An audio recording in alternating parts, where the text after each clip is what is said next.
L'estimation préliminaire de l'indice Caixin du PMI manufacturier a reculé à son plus bas niveau depuis mars 2009, montrant un autre signe de faiblesse de la deuxième plus grande économie du monde.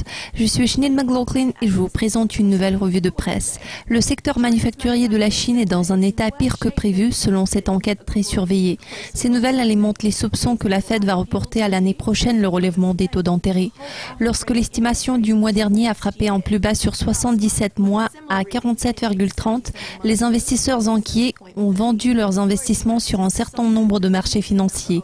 Étant donné que les données de septembre semblent être encore pires, qu'est-ce qui pourrait arriver cette fois-ci? Un chef économiste chez Caixin Insight Group a déclaré que le secteur manufacturier était entré dans une étape cruciale du processus de transformation structurelle.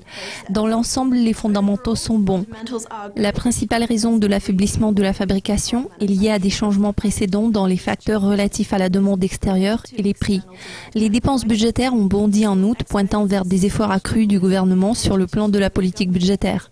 Il va falloir prendre son mal en patience concernant les politiques visant à promouvoir la stabilisation afin de démontrer leur efficacité.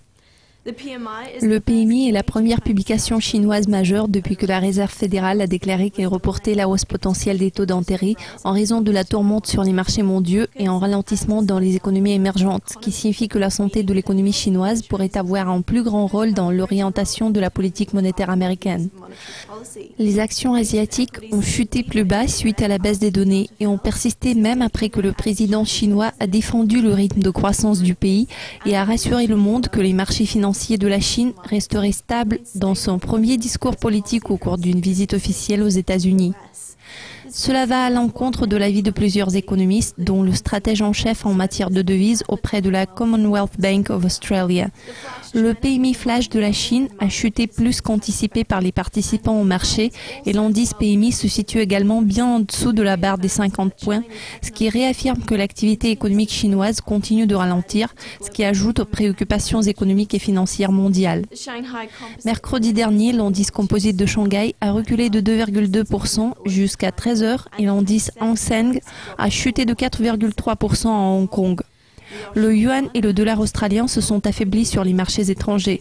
Les contrats à terme sur actions américaines et japonaises, où les marchés étaient fermés mercredi, ont également chuté. Cela conclut l'aperçu des principaux événements du jour de clôture du marché chinois. Restez avec nous pour être au courant de tout ce qui se passe sur les marchés financiers en cliquant sur Dukascopy TV. À très bientôt.